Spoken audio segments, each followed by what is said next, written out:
Wih, hari ini kayaknya semua salah deh ini gitu. Bapak Ibu saya kasih terang. Berhala modern yang ketiga adalah tujuan. Pendidikan itu baik nggak? Dapat gelar itu baik nggak? Baik. Lulus dengan prestasi summa cum laude bagus nggak? Bagus. Karir itu bagus nggak? Lu pertanyaan saya ini bagus nggak gitu karir? Saya udah tahu arahnya nanti jadi berhala, soalnya saya mau jawab deh gitu. Bapak Ibu yang saya kasih dalam Tuhan, pendidikan adalah hal yang baik. Tetapi ketika tujuan utamamu mendapat gelar dan gelarmu itu menggeser kemuliaan Allah dalam dirimu, maka pada waktu itu gelarmu menjadi berhalamu. Prestasimu begitu engkau mengagung-agungkan, aku dapat juara 1 loh. Besoknya lagi ketemu orang juara 1 loh, terus begitu. Prestasi itu menjadi pengagungan dalam diri kita, tetapi bukan Allah yang memberikan segala fasilitas kepada kita.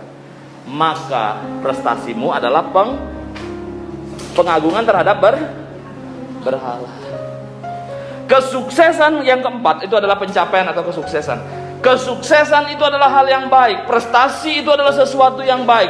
Tetapi ketika fokus utama kita, segala daya dan upaya kita kerahkan seluruhnya dan mengesampingkan Allah. Dengan kata lain, kesuksesan dan prestasi telah menggantikan posisi Allah. Maka pada waktu itulah pencapaian dan prestasimu adalah berhalamu. Ini baru 4 loh Bapak Ibu. Jadi tadi dia ngomong, aku menjawab engkau dari banyaknya berhalamu, gitu dia ngomong. Semakin banyak berhalamu, semakin banyak penghalang. Haleluya. Jadi hari ini kalau mulai disingkapkan rahasianya, ini saya Tuhan, aku mau bertobat gitu. Karena apa? Aku mau setiap kali berdoa, surga dan saya ini kan selalu terhubung. Tuhan, aku pengen lihat rumahku yang luar biasa itu, langit ini bisa terbelah. Ada orang-orang tertentu yang diizinkan oleh Tuhan, Tuhan aku rindu rumahku di sana. Itu langit terbelah gini Bapak Ibu. Dia bisa melihat surga itu dari sini. Itu bisa jadi dia tidak ada penghalang. Kalau hari ini kita teriak-teriak menghadap ke sana, Tuhan bukalah tingkap-tingkap langit Tuhan gitu. Tapi langit itu tidak pernah tingkap. Jangan-jangan ada banyak penghalang. Itu baru 4. Yang kelima, yang menjadi berhala di era modern ini adalah kasih. Kasih itu bagus nggak? Saya mengasihi seluruh jemaat ini bagus nggak? Bagus. Saya mengasihi anak saya, bagus. Saya mengasihi semua yang ada di dalam keluarga saya, itu bagus. Segala sesuatu yang engkau kasihi melebihi kasihmu kepada Allah, maka dia menjadi berhalamu. Haleluya Bapak Ibu. Segala sesuatu yang engkau kasihi melebihi kasihmu kepada Allah, maka itu adalah berhalamu. Yang keenam, percayai. Percaya bahwa Bu Widya ini orang yang baik, bagus nggak? Meskipun saya tahu Bung Edo ini berbuat salah, tapi saya berkata kepada Bung Edo, saya mempercayakan kepada Bung Edo, karena saya percaya Bung Edo pasti punya integritas. Saya mempercayai. Saya mempercayai istri saya.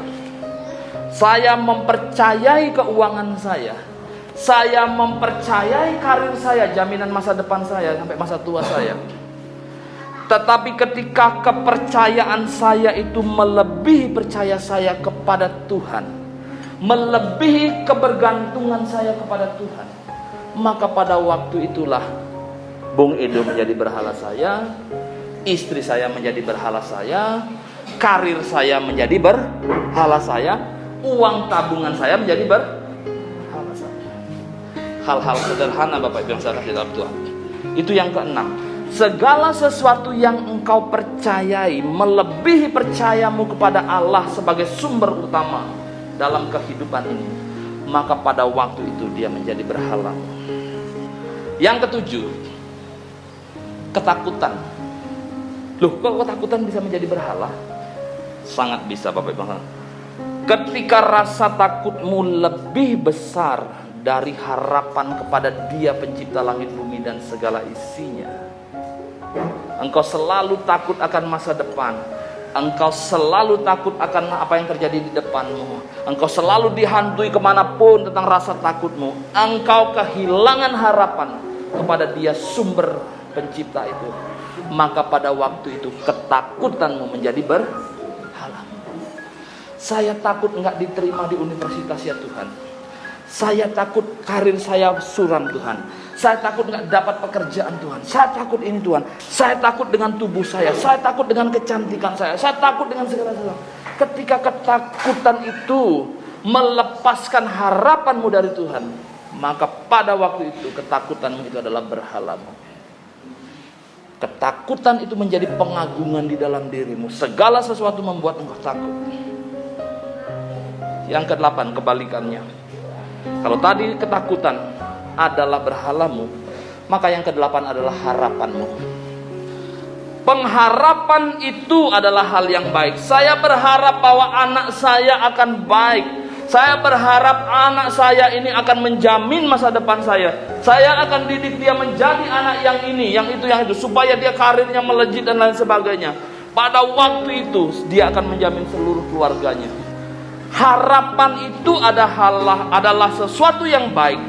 Tetapi ketika segala sesuatu pengharapanmu itu melebihi pengharapanmu kepada Dia sang pencipta itu, maka pengharapanmu menjadi berhala. Segala sesuatu yang menggeser posisi Tuhan itu, Tuhan Allah di hati kita, maka pada waktu itu menjadi berhala. Bukankah semua tadi yang baik-baik itu saya sudah sampaikan? Uang baik nggak? Benar? Uang itu baik nggak? Baik. Tetapi dalam hitungan satu garis, uang itu bisa menjadi mamon. Uang itu bisa menjadi berhala. Yang ke-9, berhala era modern itu adalah keinginan. Kayaknya semua deh kena di semua aspek kehidupan ini. Makanya saya bilang sama Oma tadi malam, Oma kayaknya saya khotbah untuk mengkhotbahi diri saya, Oma. Jadi tadi malam saya diskusi sama Oma, kayaknya saya khotbah pagi ini adalah untuk mengkhotbahi diri saya sendiri. Yang ke-9 adalah keinginan. Siapa yang tidak ingin dikasihi, angkat tangan. Mau jujur. Semua orang ingin dikasihi. Siapa yang tidak ingin dihormati? Semua ingin dihormati. Dihormati hal yang baik enggak? Dikasihi adalah hal yang baik enggak? Baik semua. Tetapi hal yang baik itu bisa dalam seketika berubah menjadi berhala. Ingin dikasihi, dihargai, dihormati ketika melebihi keinginanmu kepada Tuhan, maka pada waktu itu keinginanmu adalah pengen punya rumah, punya nggak? Bagus nggak? Bagus. Pengen punya mobil, bagus nggak? Bagus. Pengen punya deposito yang banyak, bagus nggak? Bagus. Semua bagus. Tetapi ketika keinginan itu melebihi keinginanmu terhadap Tuhan, maka pada waktu itu keinginanmu telah berubah menjadi Selanjutnya, kesukaan. Kesukaan adalah hal yang baik. Kesukaan itu adalah respon emosi dalam diri seseorang. Kita boleh menyukai seseorang, kita bisa menyukai tempat yang bagus, kita bisa menyukai tempat hotel yang bagus dan lain sebagainya dengan nuansa yang asri. Kita boleh menyukai sesuatu, tetapi tidak boleh melebihi kesukaan kita terhadap Tuhan. Ketika kesukaan kita melebihi dari kesukaan terhadap Tuhan, maka pada waktu itu kesukaan telah berubah menjadi berhala. Yang ke-11, masih banyak nih, masih 3 lagi, tenang aja. 3 cukup lah, 13 ini sudah banyak dan saya yakin sudah semua aspek kehidupan kita kena. Yang ke-11 adalah hal yang paling membuat semangat. Bung Edo dulu begitu Mbak Wiwi datang itu muncul di halaman rumah, semangat nggak? Wah, semangat itu Bapak Ibu. Baru dia telepon saya bilang, "Bang, aku mau ke rumahmu, Bang." Wih, langsung Bung Edo tuh bersih-bersih rumah, ngerapin rumah, semua ditata bagus. Siapa datang? Mau pacarku datang itu. Berarti pacarku adalah pemberi semangat. Kopi adalah hal yang baik. Saya ulangi, kopi itu adalah hal yang baik. Dan bagi sebagian orang, kopi ini bisa memberikan energi dan semangat. Tapi kalau bentar-bentar kita perlu semangat minum kopi, terus minum kopi, melebihi semangatmu bahwa Allah sanggup menyemangati hidupmu, maka pada waktu itu kopimu menjadi berhalamu. Hadiah atau bonus bagi karyawan itu bisa memberi semangat nggak? Bisa memberi semangat kerja. Tetapi kalau semangat kerja, kalau ada bonus, maka pada waktu itu bonus menjadi berhalamu. Nah, mau bilang apa sekarang coba Bapak Ibu? Semua dah kena dah gitu. Kemudian perhatikan baik-baik. Ini yang ke-12. Yang paling disyukuri. Yang paling disyukuri itu bisa menjadi berhalamu. Oh, saya bersyukur saya sehat sepanjang hayat. Di situ siapa yang diagungkan? Benar, dengarkan baik-baik. Saya bersyukur bahwa selama hidup saya sehat-sehat. Berarti yang diagungkan adalah, dengarkan baik-baik.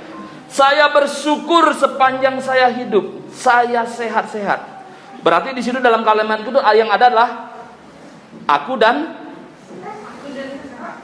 dan kesehatan. Tuhan ada enggak? Enggak ada. Jadi kalau engkau bersyukur bahwa engkau sehat sepanjang hayat, maka engkau sedang mengagungkan kesehatanmu.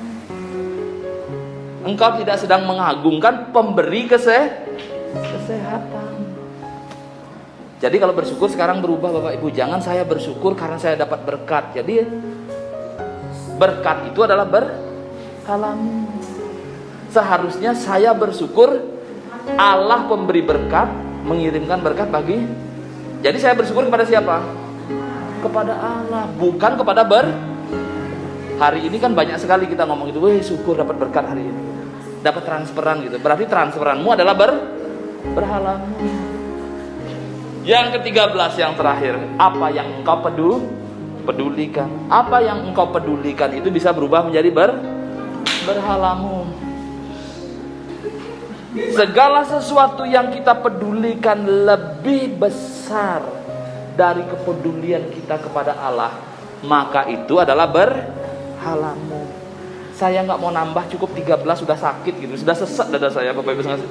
Karena terlalu banyak pengakuan dalam hati saya, ternyata saya terlalu banyak berhala. Jadi wajar kalau dia berkata bahwa aku akan menjawab engkau berdasarkan apa?